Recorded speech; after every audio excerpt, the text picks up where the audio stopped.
అధ్యక్షులైన రోజు నుంచి మన కార్యకర్తలకి అండగా, నాయకులకి అండగా, ఎక్కడ ఏ విషయం అవసరమన్నా కూడా పరిగెత్తుకుంటూ వచ్చి మనకి అండగా నిలబడుతున్నాడు. కాబట్టి కార్యకర్తలకు చెప్పిన ఒకటే, ధైర్యంగా ఉండండి. తప్పు చేసిన వారు ధైర్యంగా ఉన్నప్పుడు తప్పు చేయని మనం, సంక్షేమం అభివృద్ధి చేసిన మనం ఎందుకు భయపడాలని కూడా ఈ సందర్భంగా తెలియజేసుకుంటున్నాం. మీకు నియోజకవర్గంలో నేనున్నాను, జిల్లాలో కర్ణాటక గారు ఎంపీ ఉన్నారు, రాష్ట్రంలో జగన్మోహన్ రెడ్డి గారు ఉన్నారు కూడా అందరికీ తెలియజేసుకుంటున్నాం. మన పార్టీకి పోరాటాలు తప్ప కాదు, మన పార్టీ పోరాటంలో నుంచి పుట్టిన పార్టీ, ప్రజల కోసం పుట్టిన పార్టీ.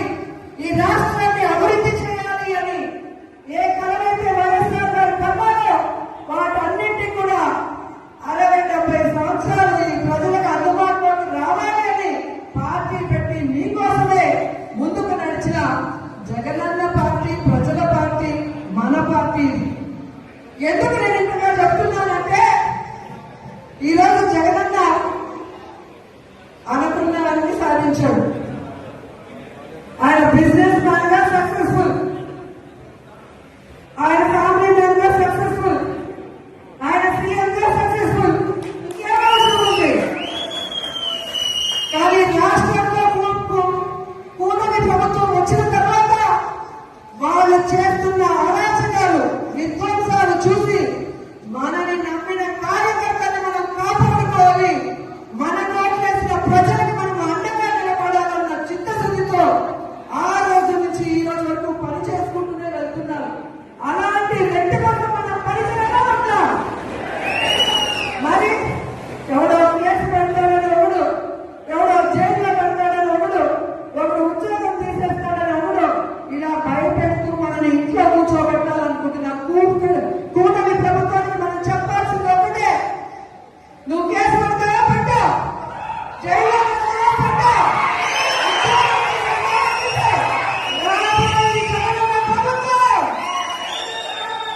కేసులు పెట్టడానికి, విధ్వంసాలు సృష్టించడానికి వడ్డీతో సహా ఇచ్చేస్తామని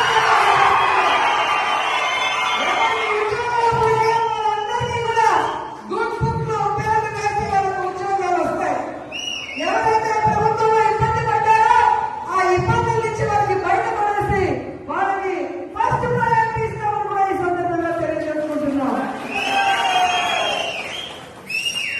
ఇప్పటికే జగన్మోహన్ రెడ్డి గారు ప్రకటించిన విధంగా రైతులకి అండగా రాష్ట్ర వ్యాప్తంగా మొన్ననే పోరాటం జరిగింది.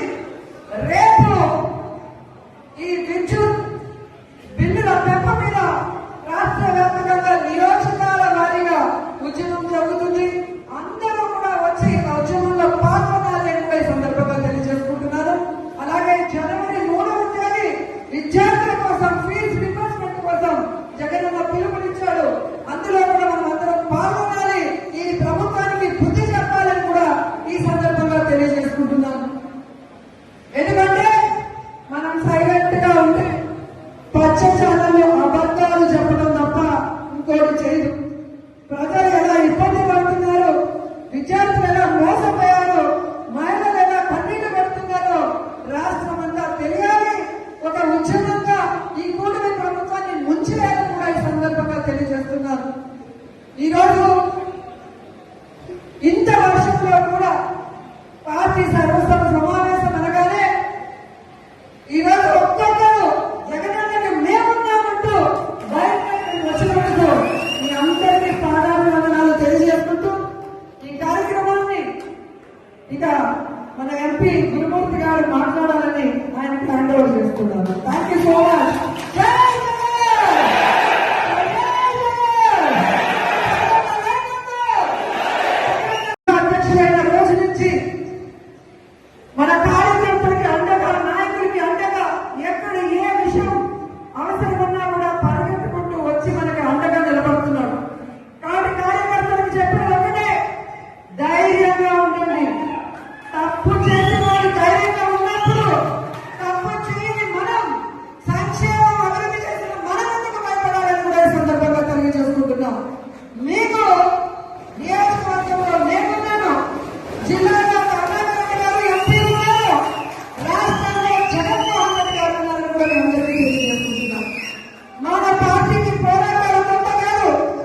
ఎందుకు నేను ఇంతగా చెప్తున్నానంటే ఈరోజు జగనన్న అనుకున్నవన్నీ సాధించాడు.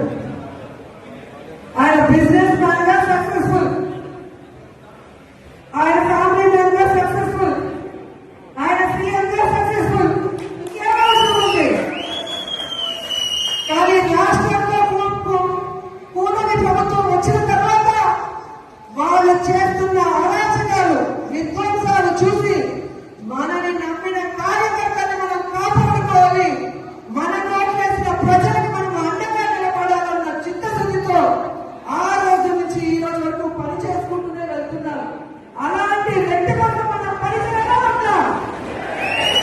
మరి ఎవడో కేసు పెడతాడని ఒకడు, ఎవడో జైల్లో పెడతాడని ఒకడు ఉద్యోగం తీసేస్తాడని ఒకడు ఇలా భయపెడుతూ మనని ఇంట్లో కూర్చోబెట్టాలనుకుంటున్న కూటమి ప్రభుత్వానికి మనం చెప్పాల్సింది ఒకటే, నువ్వు కేసు పెడతావా పెట్టా, జైల్లో పెట్టా,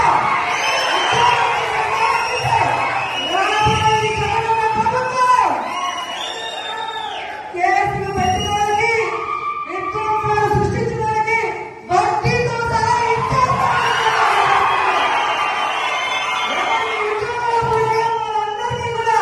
గుడ్ బుక్ లో పేర్లు వేసి వాళ్ళకు ఉద్యోగాలు వస్తాయి. ఎవరైతే ప్రభుత్వంలో ఇబ్బంది పడ్డారో ఆ ఇబ్బందుల నుంచి వాళ్ళకి బయటపడేసి వాళ్ళకి ఫస్ట్ ప్రయారిటీ ఇస్తామని కూడా ఈ సందర్భంగా తెలియజేసుకుంటున్నాం. ఇప్పటికే జగన్మోహన్ రెడ్డి గారు ప్రకటించిన విధంగా రైతులకి అండగా రాష్ట్ర వ్యాప్తంగా మొన్ననే పోరాటం జరిగింది. రేపు ఈ విద్యుత్ బిల్లుల పెంపు మీద రాష్ట్ర వ్యాప్తంగా నియోజకాల వారీగా ఉద్యమం జరుగుతుంది. అందరూ కూడా వచ్చి ఆ ఉద్యమంలో పాల్గొనాలని కూడా ఈ సందర్భంగా తెలియజేసుకుంటున్నారు. అలాగే జనవరి 3వ తేదీ విద్యార్థుల కోసం ఫీజు రియంబర్స్మెంట్ కోసం జగనన్న పిలుపునిచ్చాడు. అందులో కూడా మనం అందరం పాల్గొనాలి, ఈ ప్రభుత్వానికి బుద్ధి చెప్పాలని కూడా ఈ సందర్భంగా తెలియజేసుకుంటున్నాను. ఎందుకంటే మనం సైలెంట్ గా ఉంటే పచ్చ ఛానల్లో అబద్ధాలు చెప్పడం తప్ప ఇంకోటి చేయదు. ప్రజలు ఎలా ఇబ్బంది పడుతున్నారు, విద్యార్థులు ఎలా మోసపోయారు, మహిళలు ఎలా కన్నీళ్లు పెడుతున్నారో రాష్ట్రం అంతా తెలియాలి. ఒక ఉద్యమంగా ఈ కూటమి ప్రభుత్వాన్ని ముంచివేయాలని కూడా ఈ సందర్భంగా తెలియజేస్తున్నారు. ఈరోజు ఇంత వర్షంలో కూడా పార్టీ సర్వసభ సమావేశం అనగానే ఈరోజు ఒక్కొక్కరు జగనన్నకి మేమున్నామంటూ బయటకు వచ్చినందుకు మీ అందరికీ పాదాభివందనాలు తెలియజేసుకుంటూ ఈ కార్యక్రమాన్ని ఇక మన ఎంపీ గురుమూర్తి గారు మాట్లాడాలని ఆయనకి హ్యాండ్ ఓవర్ చేస్తున్నాను. Thank you so much.